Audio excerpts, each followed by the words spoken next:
Hola Kelly Joana, ¿cómo estás? Bienvenida a Eco Innovadores, el podcast. Estamos muy felices y muy contentos que de verdad estés aquí. No sabes lo maravilloso que es tenerte para que tú compartas tu experiencia y tu proyecto de vida. Quisiera que habláramos primero de quién eres tú. Cuéntame quién es Kelly Joana como persona, de dónde vienes, qué hiciste de dónde estabas hace más de 5 años, 10 años. Cuéntame un poquito para empezar. Gracias. Bueno, muchas gracias Carolina, muy contenta de compartir este espacio. Bueno, mi nombre es Kelly Joana Gómez Muñoz, un Kelly un poco particular, herencia de mi madre, que lo combinó a su manera. Bueno, Kelly es una mujer que cree en la familia, que cree en el servicio a los demás, que cree también en la educación y en su poder para cambiar. Cuando digo que creo en la familia, hablo también del matrimonio, creo en él. Estoy casada hace más o menos 4 años y medio y hace más o menos 5 años, un poquito más, llegué al Sistema Educativo Nacional, a Secretaría de Educación de Medellín.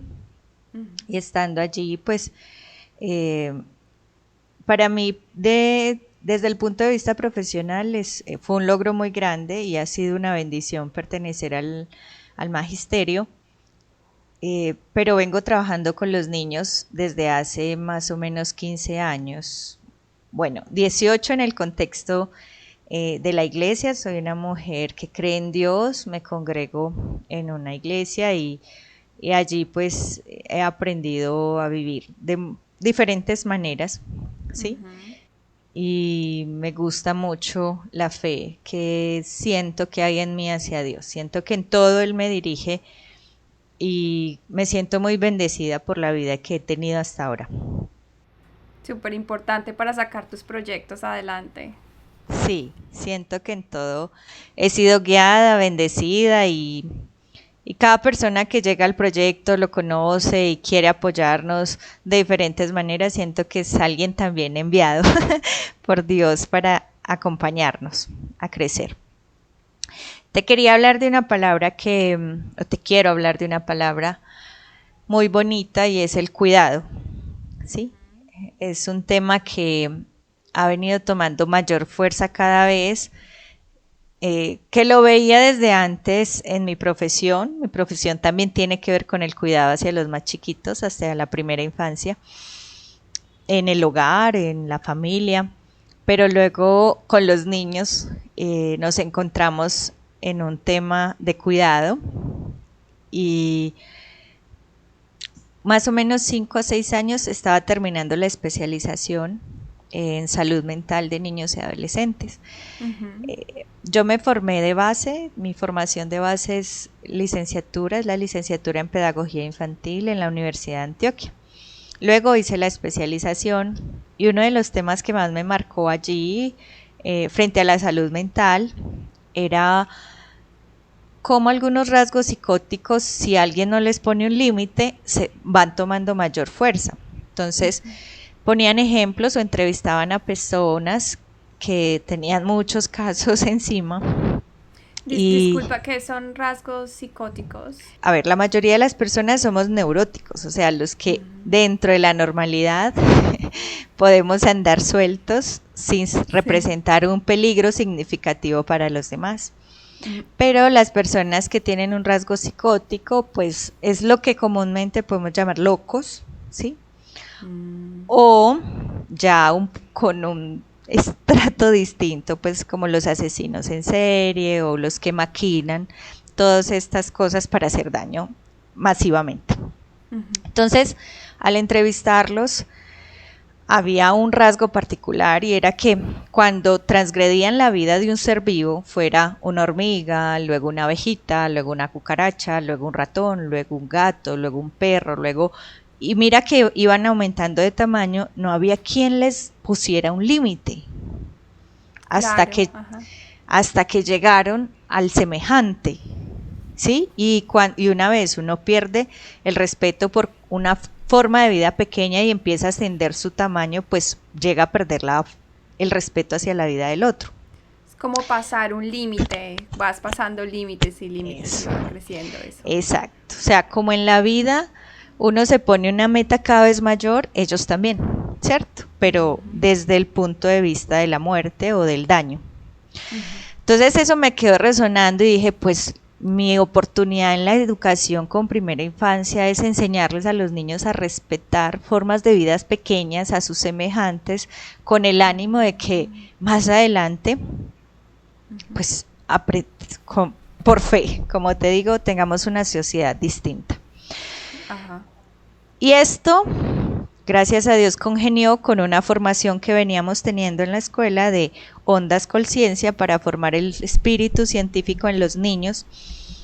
Y una de las indicaciones de este programa era: atiendan las preguntas de los niños y con base en esas preguntas transversalicen todos los conocimientos. Si vamos a enseñarse matemáticas o pensamiento numérico o lectoescritura o desarrollo físico, todo lo podemos transversalizar con las preguntas de los niños.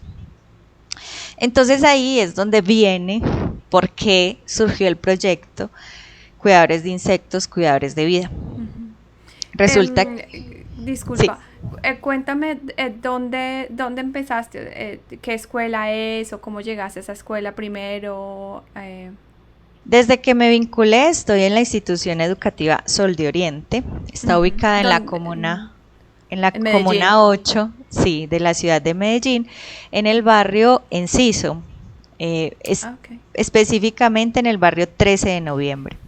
Para los que nos estén escuchando no sepan qué clase, esto es una escuela del gobierno, qué tipo de familias, estudiantes están allá, son niños de buenos recursos, escasos recursos, qué tipo de personas con qué tipo de estudiantes, niños trabajas. Bueno, la Comuna 8, particularmente en Medellín, se ha caracterizado históricamente por muchos eventos muy trágicos. Por ejemplo, sufrió un deslizamiento, ¿sí? De hecho, una parte de la comuna fue catalogada, por decirlo así, como un campo santo porque fueron muchas las personas que allí perecieron. Luego se ha convertido, al igual que muchas laderas de la ciudad, en un asentamiento de familias que vienen por desplazamiento forzoso. Entonces, los niños y las niñas que atendemos en la escuela principalmente son de estratos 1 y 2. También hay niños con buenos recursos que deciden estar en la escuela con muy buen acompañamiento de sus familias, sin embargo, en su mayoría son niños con escasos recursos. Entonces, el trabajo que hay por hacer es muy grande, porque la violencia es como un juego cotidiano, ¿sí? El maltratar al otro, el pegarle al otro, es casi que un juego cotidiano. Entonces hay mucho trabajo por hacer. Entonces, digamos que son niños que desde en sus casas viven y ven la violencia constantemente. Exacto. Al punto, yo pienso que se ha llegado a normalizar niveles muy altos de violencia, de transgresión, de maltrato, a veces de descuido, ¿sí? Entonces, bueno, uno como profe eso lo toca, pero también nos lleva a reflexionar desde mi quehacer, ¿qué puedo hacer? Por ahí dicen que una sola golondrina no hace verano, pero algo se empieza a mover. Y tú llegaste a trabajar en esa escuela, te asignaron a esa escuela hace 5 años. Sí, me asignaron y tenía en mente escoger otro lugar y cuando llegó mi turno de elegir plaza ya las habían elegido todas y luego en orden de nombres, el nombre que más me llamó la atención fue ese, Sol de Oriente. Okay. Entonces pienso que finalmente ella me eligió y yo la elegí. Sí. Yo elegí la institución y ella también me eligió a mí. Estamos entonces, como te decía, en la ladera del oriente de la ciudad, cerca al Cerro Pan de Azúcar, uno de los pulmones verdes de la ciudad de Medellín, y ha sido una bendición estar allí Ya te voy a contar en detalle por qué. Entonces, cuando yo... Em, Sí. Más o menos igual, llegaste a esa escuela, pero tú dices que es uno de los pulmones verdes de Medellín. ¿Qué significa eso? Descríbeme un poco para los que no conocen Medellín o no conocemos Medellín. ¿Qué significa? Que está en una montaña llena de árboles y de naturaleza y estás rodeada de muchos animales. Ese es el contexto, digamos, de cómo Sí, describes allá. sí. De hecho, Medellín es conocido como la Tacita de Plata. Es un valle, ¿cierto? Mm, Está rodeado todo de montañas. Y cuando hablamos de los pulmones verdes, son esos centros naturales que se han conservado. Entonces está el Cerro Nutibara, que es un lugar turístico, pero para llegar allá primero se recorre la zona boscosa, por decirlo así, del cerro. Está el Cerro Volador, está el Cerro Pan de Azúcar, que es donde estamos nosotros, ujú. el nacimiento del río Medellín, bueno, hay varios, ¿sí? Entonces, Altavista también es una de las montañas sobresalientes de la ciudad y son centro o son lugares reservados para que no haya explotación, para que no se corten los árboles. Mm, De hecho, eh, el Cerro Pan de Azúcar donde estamos ha sido denominado como el inicio del Cinturón Verde de Medellín. Entonces lo han convertido en un centro turístico hermoso, lleno de senderos, de flores, de ok. árboles, de viveros, de centros de compostaje, de mariposarios, o sea, muchas cosas para preservar el cerro como eso que amamos, el pulmón, uno de los pulmones verdes de Medellín. Entonces, un lugar muy bonito, cuando vengan, están invitados a recorrerlo porque es fantástico y tiene Allá una vista estaremos. preciosa de la ciudad, sí. Entonces, al llegar a la escuela y atendiendo también a esa formación de ondas, llega un día Sebastián y Dana con un grillo aplastado en las manos. Y, profe, un niño lo mató, un niño lo estripó, ¿cómo lo pudo hacer? ¿Por qué lo hizo? Profe, ¿será que puede resucitar? Y yo, bueno, vamos a ver qué podemos Difícil. hacer. Sí, sí, sí. Dejémoslo aquí a ver qué pasa. Lo dejamos en un ladito Ujú. del salón y los niños empezaron a ver cómo se le iban llevando las hormigas, cómo iba cambiando de color, el olor. Profe, ¿qué pasa con el grillo muerto? Profe, ¿qué es un grillo? Yo, Ujú. es un Eso fue insecto. hace más o menos 3 años, dices tú. 5 en el 5 años 2017. en el 2017. Entonces, eh, recordando lo que me había marcado en mi formación en la especialización, yo dije, voy a aprovechar esto. Entonces, Ujú. ellos empezaron a hacer muchas preguntas. Profe, ¿los grillos estudian o trabajan como nosotros? Profe, ¿qué comen? Profe, ¿cómo hace el cucarrón para abrir las alas? Profe, ¿y tienen huesos o son como nosotros? Entonces, yo empecé a enseñar todo lo que enseñamos en preescolar, el conocimiento del cuerpo propio, de los huesos, de los órganos, haciendo un paralelo con los insectos. Fue muy bonito porque entonces un día llega uno de ellos y dice, entonces con las familias empezamos a hacer consultas de las preguntas que ellos mismos iban haciendo. Ujú. Y un día eh, llega una de las niñas y me dice, profe, pero ¿cómo los podemos cuidar si no los podemos tocar? Ujú. Ujú. Entonces la pregunta, Muy ¿cómo buena cuidamos? pregunta, ¿no? Hermosa. Yo dije, cuidar. Entonces empezamos, vamos a seguir consultando. ¿Cómo cuidamos los insectos si no los podemos tocar? Aquí surge algo muy particular que luego mis compañeras de trabajo me dicen, sus grupos tienen esa característica. No son miedosos a los insectos, son tranquilos. Los cogen en una hojita, en una coquita, los llevan a la mata. Siempre ellos, yo quiero ser el líder esta semana para cuidar a los insectos y llevarlos a la matica, por ejemplo. Y me dicen, y sus niños tienen una particularidad, es que no pelean tanto con el amiguito. Entonces, ya 3 años más o menos, en el 2019 Interesante. que una profe me dice eso, yo digo, o sea que sí tiene efecto, vale la pena seguirlo haciendo. Entonces, Pero, ¿cuál era tu idea, digamos, cuando empezaste en el 2017? ¿Cuál era tu visión? Tú dices, bueno, voy a practicar lo que estudié en la especialización, pero ¿cuál era tu idea? ¿Cómo era esa práctica? Digamos, tú dijiste, las consultas, las preguntas que hagan los niños, de eso sacamos cosas prácticas, y lo colocaste como lo organizaste en un programa de 6 meses o 8 meses, o eso, digamos, en la teoría, de cómo fue de teoría a práctica, digamos, para bueno, empezar. para empezar, muy buena pregunta.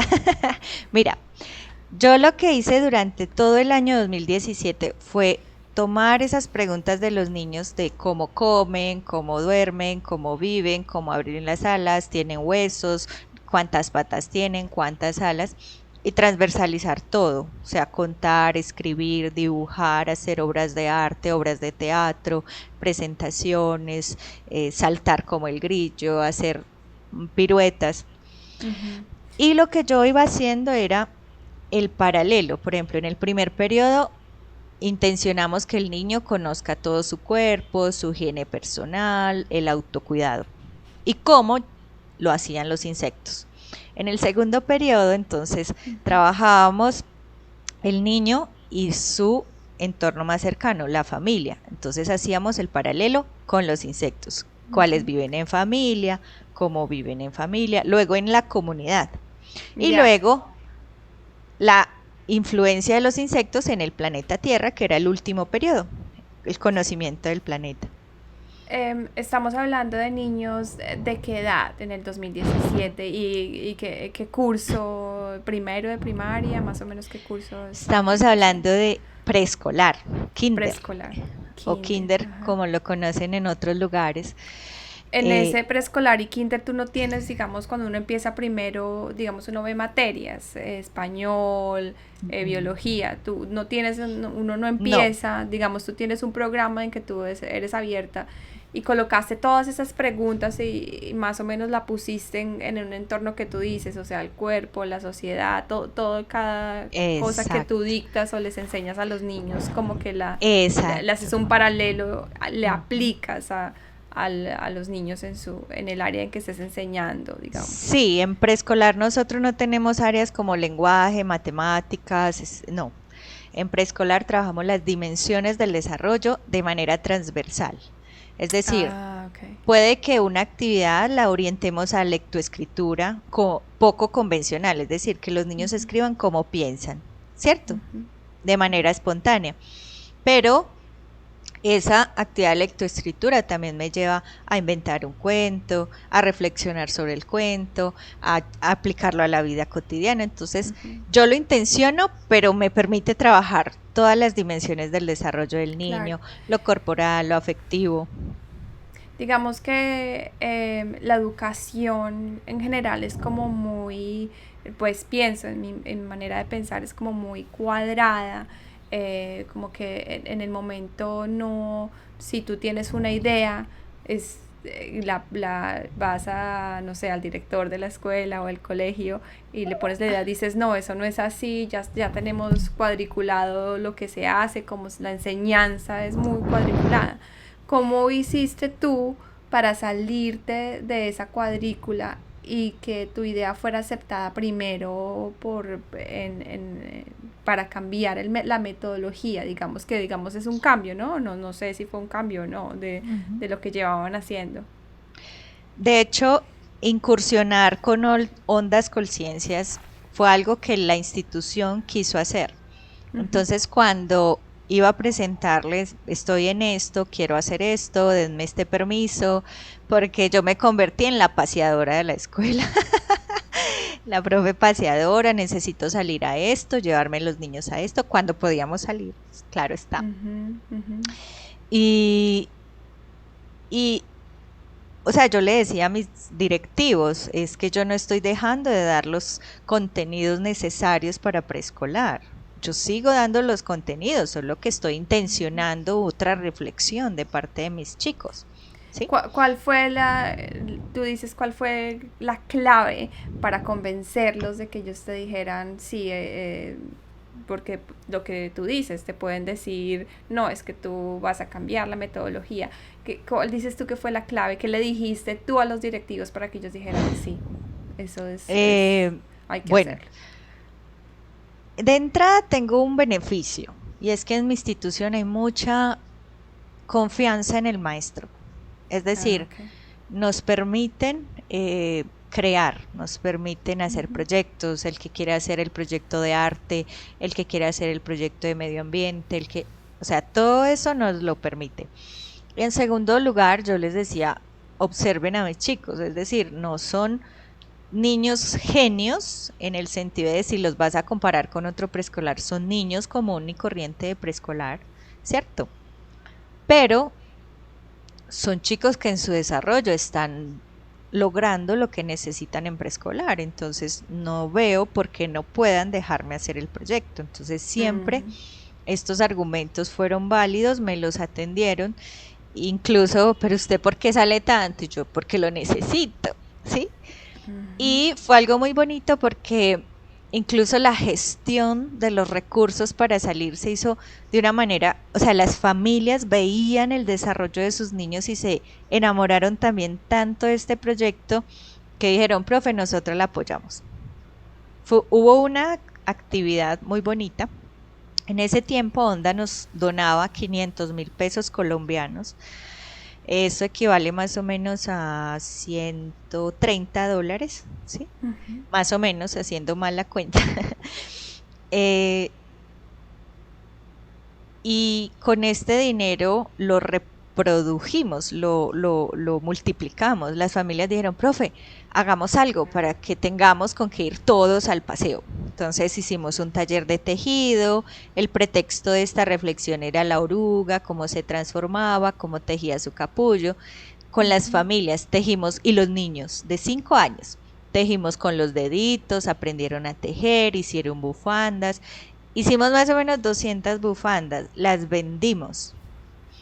Y con ese dinero que recogimos, ahí estuvo mi esposo, que él siempre ha sido fundamental en todo este proceso.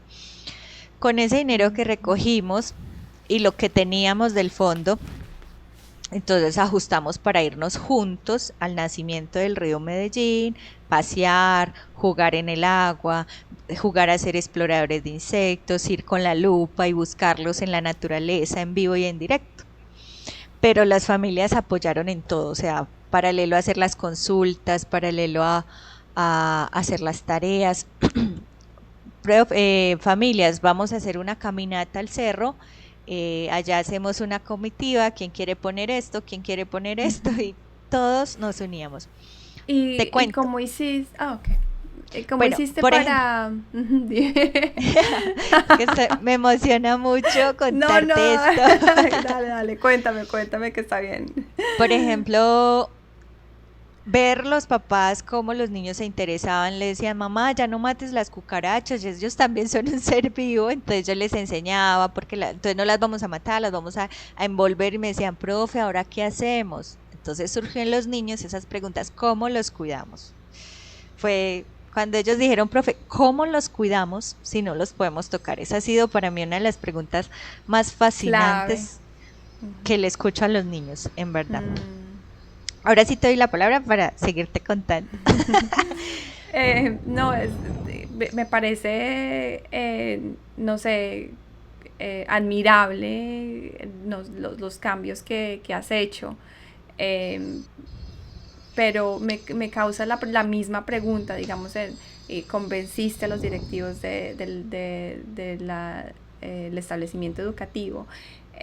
¿Cómo hiciste para convencer a las familias para que también te colaboraran?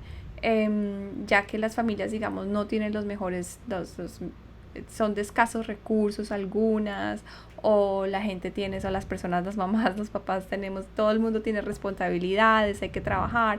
Entonces digamos que a veces muchas personas llevan a los hijos o a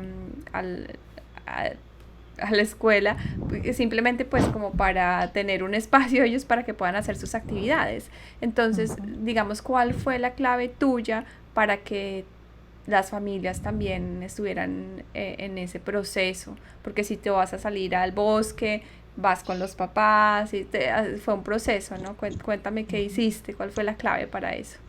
Bueno, esa fue una de las claves para convencer a los directivos. Por Ujú. ejemplo, a las reuniones, el promedio de asistencia era de 35 niños, van 20. A mis reuniones faltaban 4, 5, iban más de lo normal. A una convocatoria, por ejemplo, general, mi grupo se destacaba en ese entonces por, por ir más, los papás iban más, los papás, Ujú. y fue porque yo allí descubrí no, no fue en realidad un invento mío, sino que conversando con una compañera, ella también lo empezó a aplicar, decíamos, los papás saben mucho, qué rico empezar a traerlos a que ellos nos enseñen. Entonces yo empecé algo que era un compartir de saber. Entonces el papá que sabía hacer galletas venía y nos enseñaba a hacer galletas.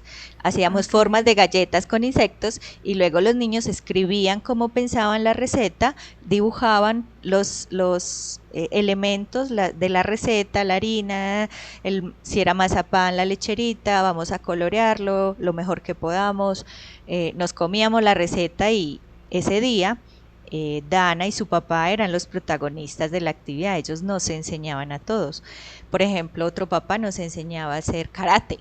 Entonces encolchonetábamos todo el salón, nos quitábamos el uniforme, ropa chiquita y a jugar a karatear, a hacer karate. Entonces los niños empezaron a ver muy cotidiano que los papás vinieran. Y tú dices, es verdad, muchos papás no tienen los recursos, pero yo les decía, mamá, ¿usted qué sabe hacer? Profe, yo sé hacer galletas con mermelada. Listo, yo consigo la galleta y las mermeladas. Usted viene a dirigirnos la actividad. Entonces yo creaba las condiciones, en primer lugar. En segundo lugar, bueno, te voy a contar un secreto que es a voces. Y es que Sí, nos gustan los secretos. a veces nuestro gremio de profes caemos en la queja constante de los padres, pero cuando uno Ujú. va a escuchar a los padres también se da cuenta que ellos se quejan de nosotros. Por ejemplo, hay Sí, papás que me decían, profe, es que mi niño ya está en segundo y el profe de mi niño solo me llama a darme el informe. No era como usted que nos hacía chocolate con pan en una reunión. Entonces yo pensaba, un chocolate con pan me hace la puede costar diferencia. $5, 15.000 colombianos, bueno, $4 más o menos. Bueno, ahí más o menos hacemos las cuentas, pero no me empobrece, al contrario, me enriquece tanto que los papás quieren venir a las reuniones. Puede que en principio por el chocolate con pan, pero poco a poco se van vinculando a la escuela desde otras maneras. Y otra estrategia que yo hacía o que hago aún en la virtualidad trato de hacerlo, es enseñarle a los papás qué hago en el aula. Entonces, bueno, vamos a comprender juntos y hacemos juntos juegos. Voy a hacer material con ustedes para que usted comprenda cómo cuenta el niño. Y si cuenta 1, 2, 3, 4, 5, 5, 8, 9, 10, está bien. No vamos a juzgar al Ujú. niño. ¿Cómo escribe el niño? Esta etapa se llama así, esta etapa se llama así. Lo hago con otro idioma. ¿Quién sabe dónde dice amor en chino? Profe, así se siente su niño. Y si usted le dice, ay, usted no sabe las letras, pues obvio, apenas las está aprendiendo. Entonces, ¿yo qué hago? Sensibilización con los papás. Hago taller de arte, hago taller de plastilina, hacemos, pues digo hago, pero en realidad fue una puesta en común de todas las profes de preescolar porque decíamos qué rico que los papás empiecen a acompañarnos con un poco más de sensibilidad hacia sus hijos, ¿sí? Claro. Entonces hacíamos muchas cosas. De hecho, los papás, cuando pasaban a otro grado, decían, profe, la extrañamos o extrañamos a las profes de preescolar mucho por esa relación que hay con los niños, ¿sí? Entonces, cuando con los chicos empezamos a hacer todas estas reflexiones en torno a los insectos, hubo dos conclusiones de ellos que para mí fueron claves y que detonaron, como se dice, muchas cosas. Una de ellas fue una conclusión de Jerónimo que me decía, profe, entonces si la abejita no poliniza la flor y no hay fruto, si se muere la abejita, nosotros no tenemos manzanas. O sea que nos morimos de hambre nosotros también. O sea, cuando él cayó en cuenta de eso, yo le dije, claro, es que si cuidamos a las abejitas, a las hormigas, al cucarrón, a la mariposa, también nos cuidamos a nosotros. Entonces por eso decidimos llamarnos cuidadores de insectos, cuidadores de vida. Y otro Wow. de los Increíble. de las conclusiones y de ellos, en el 2017 entonces nos dedicamos a estudiar. Ya ese grupo pasó a primero y llegó otro grupo en blanco. Esa es una de las características de preescolar. Llegan cuando no me necesitan, cuando me necesitan no me quieren, pero cuando ya nos queremos se tienen que ir. Sí. Esa es la relación de preescolar. Entonces, yo los entrego a primero y cuando llegó el grupo nuevo yo les conté con muchas fotos, les dije los amiguitos están haciendo esto, consultaron esto. Los amiguitos de ese preescolar ese año antes de irse consultaron las 4 formas de cuidado: sembrar árboles, ojalá florales, plantas hospederas y nutricias, disminuir el uso de insecticida y usar repelentes naturales. Entonces, cuando los amiguitos llegaron en el 2018, empezaron a seguir haciéndose preguntas. Listo, ellos estudiaron esto, ¿ustedes qué quieren saber? ¿O quieren saber de otras cosas? Profe, podemos sembrar árboles, me dijo Emanuel, en el cerro. Entonces ese año nos dedicamos a sembrar árboles. En ese momento ya estaba cuidadores insectos, cuidadores de vida, ya estaba creado. Ya estaba creado, por decirlo así. Pero también tengo claro que si en algún momento ellos tienen otras preguntas, nos vamos por esa ruta, porque algo que yo he aprendido a lo largo de estos 5 años es escucha a los niños. Hágale caso a esas intuiciones infantiles que son maravillosas. Entonces Emanuel dijo, profe, entonces sembremos árboles. Ese año nos dedicamos a sembrar árboles y en el Cerro Pan de Azúcar hay pues todo un programa muy bonito del Parque Arví, que queda un poquito más arriba en Santa Elena, y ese parque tiene personal calificado, personas del mismo barrio, jardineros, bueno. Entonces los niños los pusieron los guardabosques. Y los guardabosques venían al salón, nos enseñaban a hacer compostaje, venían al salón y nos enseñaban sobre los insectos, en las caminatas iban con nosotros, nos iban mostrando los insectos, nos iban dando indicaciones, cuando íbamos a sembrar nos ayudaban a hacer los huecos, nos enseñaban a hacer gallinaza. Entonces ellos nos acompañaron en todo, o sea, ellos han sido claves en este proceso. Entonces los guardabosques, como le dicen los niños, empezaron a querer mucho este proyecto. Entonces nos designaron un corredor donde sembramos 90 árboles, ¿sí? O sea, los niños saben que esos son sus árboles. Y no solo vamos a sembrar, sino que hacemos otras salidas para ir a remover la tierra, a echarle abono, a quitarle la maleza, echarle agua, entonces cargan el agua desde sus casas, pues es todo un sentido de responsabilización que de mi parte como profesor, ahorita me decías, ¿cuál es tu objetivo? El discurso nos dice que los niños son el futuro de la sociedad, el futuro del planeta, el futuro de X y Y. Para mí no. Los niños pueden ser corresponsables desde ahora. Los niños pueden ser conscientes de su papel fundamental en los cambios que se pueden crear ahora. Los niños son conscientes de su potencial de cambio ahora. Y este grupo me lo ha demostrado. ¿Por qué?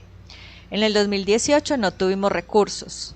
Entonces, la profe con recursos propios, el esposo, muchas personas, amigos que yo les decía, regálame X dinero para comprar árboles, por favor, necesito árboles. Y así seguimos con el proyecto, ¿sí? O sea, lo que dices tú es que los niños no solamente son el futuro, sino también son el presente, nuestro Ya son, presente. Ajá. son parte de este presente. O sea, si en este momento nosotros los hacemos conscientes de su potencial de cambio, de su corresponsabilidad Los en lo cambios que comienzan a pasar ahora. ahora, No exacto, tenemos que ellos, esperar en el futuro. no tenemos que esperar ni que crezcan, ni Ujú. que, no, ellos ya son conscientes. A mí las profes me dicen, ¿usted le habla con esa seriedad y con esos términos a los niños? Yo le digo, sí. Yo les digo, es que si ustedes no cambian ahora, por ejemplo, una tarea. Joan, la tarea era dibujar un insecto que les gustara y por qué. Y Joan dibujó una mariposa. No tenían internet, pero yo le dije, si no tienen internet, escriban lo que ustedes piensan, lo que saben de la mariposa. Listo. Al otro día llegó con su cartelera de una mariposa y la familia escribió al lado, queremos cuidar las mariposas porque Joan cuando la expuso dijo, porque cuando yo sea viejito, mis hijos van a ver mariposas. O sea, esa conciencia de proyección a futuro, si no se la Ujú. enseñamos ahora, pues estamos perdiendo el tiempo como adultos. Esa es duramente mi opinión. O sea, si no los hacemos conscientes ya de su potencial transformador hoy, creo que la educación no está cumpliendo su objetivo. Bueno, entonces te sigo contando. En el 2018, 17, 18 y 19 sembramos muchos árboles, sembramos 91 árboles, ¿Bajo el mismo 24. proyecto o ya era Sí, otro proyecto bajo el mismo no, proyecto? bajo el mismo proyecto. Bueno, el primer año se llamó Super Salvadores de Insectos, Ujú. pero ya desde lo psicológico pensé que era una carga moral menos grande cuidar que salvar. Ujú. Entonces, por eso, también como profe, cuando ellos dijeron, profe, ¿cómo los cuidamos? Entonces, apoyé un poco el cambio de nombre a cuidadores de insectos, ¿sí? Porque en realidad la connotación de salvador a un niño emocionalmente le genera mucho estrés. Entonces, A eh, cualquiera de a persona, cualquier, diría yo. exacto, a cualquier persona, sí. Entonces, de ahí el cambio. Y en el 2019, por primera vez me atreví a sacar el proyecto del aula. O sea, no a trabajarlo solo con las familias, sino que invité a una compañera de preescolar, le dije, ¿quieres sembrar árboles conmigo? Aceptó la invitación. Fuimos a buscar plantas de plántulas bebés, árboles bebés de Guayacán, que es un árbol floral. Y bueno, fue toda una aventura traerlos hasta Medellín, porque nos lo donó Empresas Públicas de Medellín, pero debíamos ir al vivero. Bueno, ese año hicimos una campaña y donamos a cada niño, a 240 niños, una planta para que la cuidáramos en la casa, con el ánimo de que en el 2020 pudiéramos ir a sembrarla, pero la pandemia no nos dejó, no nos lo ha permitido. El Ujú. hecho es que buscamos que cada vez más niños sean conscientes y los niños se han interesado, los niños han participado en campañas educativas, en los descansos, enseñándole a los amiguitos, con carteleras, se disfrazan de insectos para enseñarle a los amiguitos. Y pues ya toda la escuela sabe que ese preescolar es el preescolar de los bichitos. El proyecto fue reconocido en los premios Latinoamérica Verde, ¿verdad? Sí, En qué año pasó? ¿Eso fue en el 2019?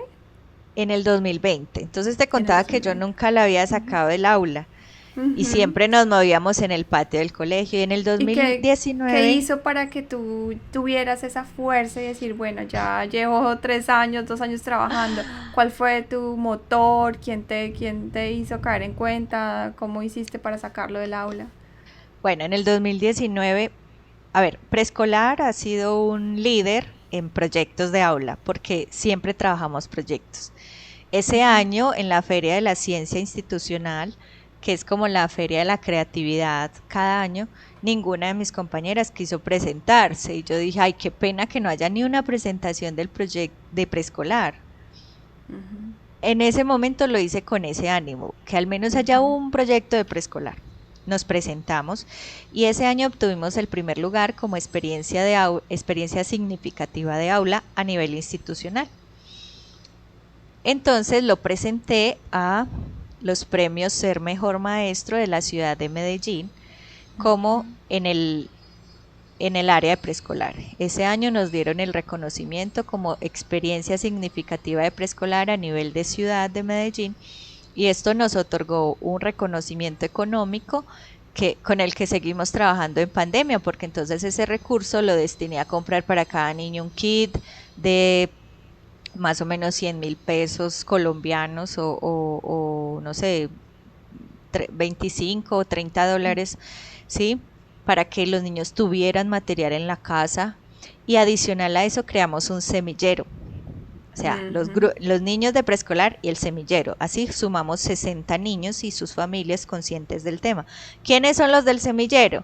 Los que en el 2017, 18, 19 empezaron a preguntarse por este tema y se reúnen de primero, segundo, tercero, cuarto, quinto.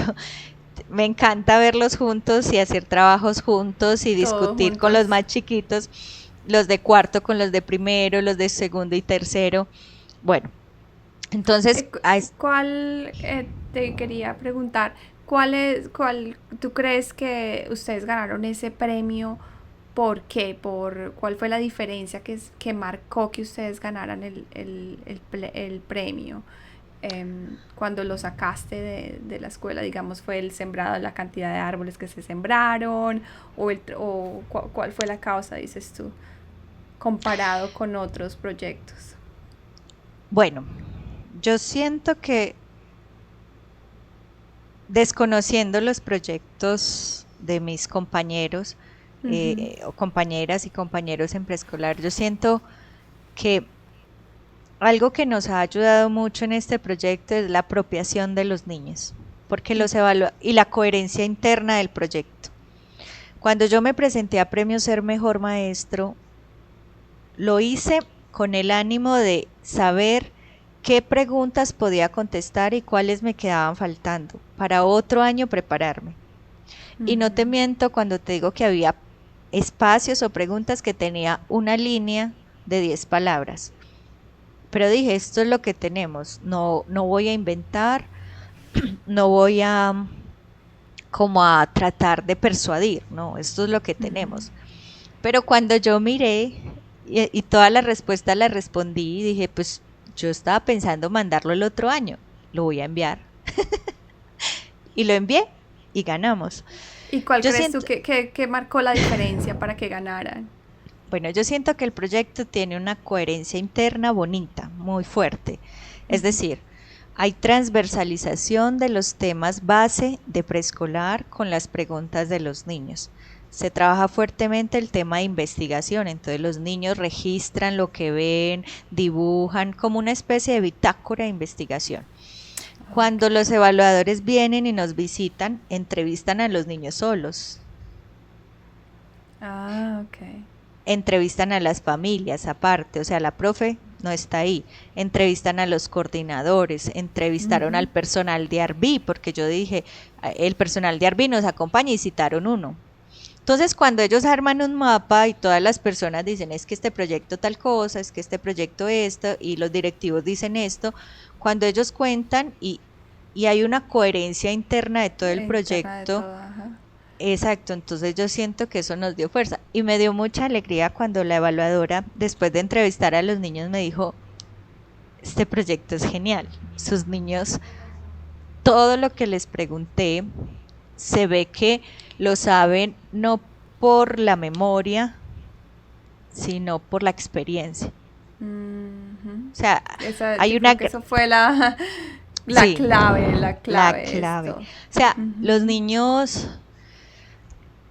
Si tú les preguntas muchas cosas memorísticas y yo no soy una, te voy a contar otro secreto, yo no soy una profe que los prepara para ir a ferias y que se aprendan todo de memoria y que, no, porque he visto niños así, pero yo les digo, vayan y cuenten lo que ustedes han sentido, lo que han aprendido, lo que se acuerdan, lo que quieran contarle a la gente de lo que ustedes han vivido.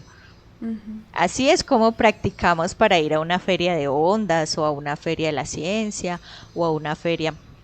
Y algo muy bonito que pasó fue que por eso te dije, el tema del cuidado se volvió para mí un eje transversal de mi vida.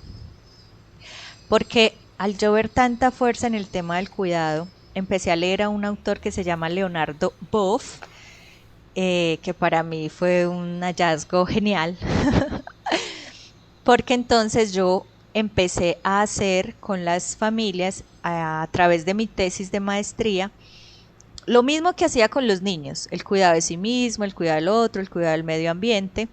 Empecé a hacer talleres paralelos con las familias y las familias en todo contaban eso, es que la profe, sí, ella trabaja con los niños, ella siembra, ella en el aula hace esto, lo otro, pero con nosotros hace otros talleres adicionales del cuidado de sí mismo, el cuidado del otro, el cuidado del medio ambiente y con los papás, ellos mismos, que fue algo muy bonito en mi tesis, fue que ellos dijeron, profe, pongamos algo del cuidado a través de la prevención de accidentes en el hogar. Entonces eso fue un componente muy interesante porque surgió de ellos. O sea, Ujú. yo no lo tenía pensado, ellos lo propusieron y ellos dieron elementos para desarrollarlo. Entonces, cuando la evaluadora va y conoce a los papás le cuentan todo lo que hacemos como familia y todo lo que aprendemos y lo que yo te digo, enamorar a los papás cuesta más tiempo, más esfuerzo, más dinero, Ujú. pero la ganancia que se viene no en el sentido económico, sino en el apoyo, en la unión con los niños, en el interés de los papás, eso no tiene precio, es un valor incalculable para mí.